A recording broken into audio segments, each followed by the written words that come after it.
Hey guys, I don't think I've ever done a review on my ARB Dual Swag. I have to say this is one of my favorite tents. I've got two. I've got the Oz tent and I've got this one here. The Oz tent's another good one, but this one here, it's again a real easy one to set up. It is a little bit larger when you pack it up and things of that sort, because I guess the big thing is, you know, these swags actually, I think are a great invention. But anyway, this particular one does have a 70 mil mattress, which has a cover on it that you can take off. It unzips, you can see there. It unzips so that you can take the mattress out and you can actually wash this cover, which is quite nice. You know, as far as ventilation, obviously you've got screens on either side. I've got the screens all tied up here, but that's the one for that side. Big door on that side. Screen here. You've got a screen there. And then down at the foot, you can open that completely up. And one nice thing about what ARB did here, let me get in here, is so like you have the zipper for the flap, so you can close this up if you didn't, you don't want the wind and things of that sort. But it also has another zipper that you can, open it right up to the outside. And then on this other end, it does the same thing. So there's two zippers on that. One is for the flap and the other one is for the zipper, or for the fly. So it opens right up. But, you can see in here, it's actually nice and large. I mean, you could put two people in here without a problem. It's really comfortable with one. As far as pockets, you've got two pockets there, you got two pockets there. I hang my O-light right there. You got two hooks and a strap there you can hang some stuff on. If you got a nice big Australian hat, well, pop it right in right there. No big deal. But yeah. As far as it being comfortable, it is very comfortable. The mattress for me, I'm like 160 pounds. It's perfect for me. I've camped in this thing in the wintertime, like minus 20 degrees. As long as you have the proper bag, like sleeping bag, that bag right there it says it's good to minus 18, I believe. This one is a Teton, and it usually says somewhere. Yeah, I'm not sure. It says that it's good to, sorry, there we go, Teton leaf. But anyway, the bag's supposed to be good down to minus 18. I had a base layer, or I always put a base layer on when I'm camping. So wool socks, underwear, and a long sleeve shirt when I'm in there. Last night we probably got down to, I don't know, probably one degree or 0, but it did warm up, in the middle of the night. We got up to, I don't know, +4 or something like that Celsius. But anyway, it does have a very heavy duty PVC base to it. Like, it's really heavy duty.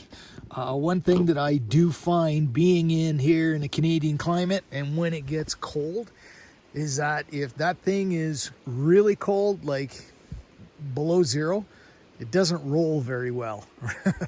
It rolls up. It's a little larger than normal, obviously, just because it is so stiff. I don't mind that, because once I get it home, I can warm it up and roll it again. As far as about the canvas, I mean, this, and I guess this tent as well. This tent is about, best I can think, is about 5 years old. It does look pretty new, but I mean, I clean it off if I get it dirty or whatever. I mean, it's got a couple stains on it, but I mean, I try and keep it clean. I wrap it up, it's kept inside, you know, when it's storage and things of that sort. But the only thing, I guess, one thing that I do every year, the beginning of every summer, make sure it's a nice hot day, is I season it. And how I do that is I, you know, close it all up, and then I spray it all down with, spray it with water and let the hot sun dry it out. And that literally what that does is it just, you know, closes all the fibers tighter together and then just waterproofs it. But I'll show you as well. I do pack the poles, other than the 2 rib poles at the top.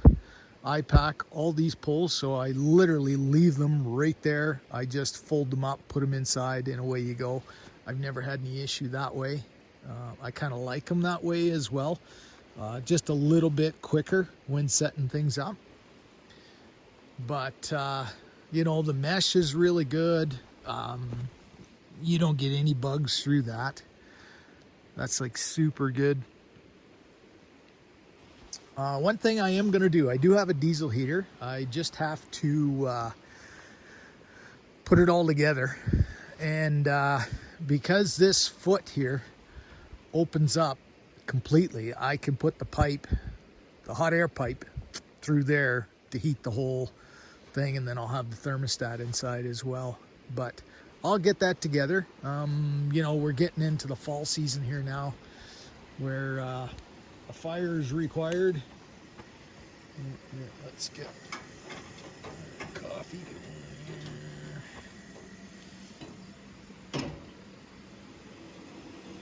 Yeah, we're just making another coffee. But anyway, yeah, it's getting to that point now where have to have a fire first thing in the morning just to kind of get warm again. Because once you get out of bed and things of that sort, it's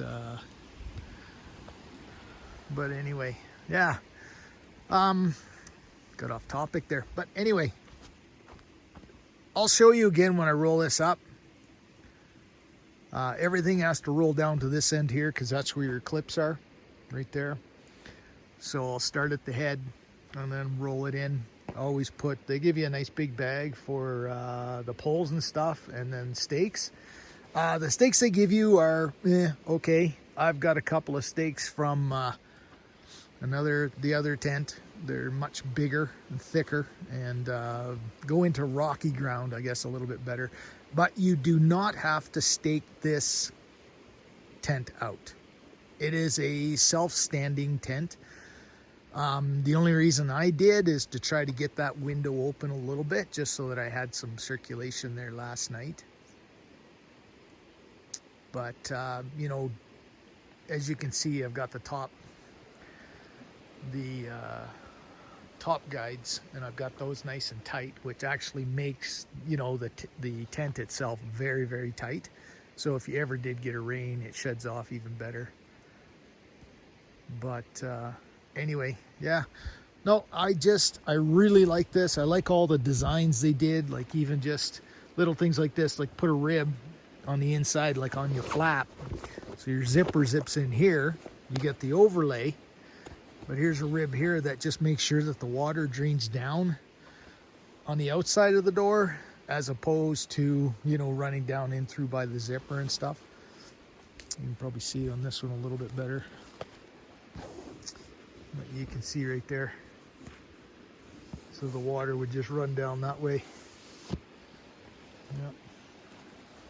Yep. Those flaps at the end, they can roll up as well. You know, like the aluminum poles, good quality poles. I've never had a broken pole. I like the fact that the guy wires are reflective as well, which is kind of nice. One thing I always do as well, always put a ground sheet down. Always, always, always. This particular one is from my Oz tent. Half of it is the perfect size for this tent. Kind of gives you an idea how big my other one is. But anyway, yeah. So there is the tent all rolled up. As you can see, it's good and thick. You see how tall it is compared to the side of the truck.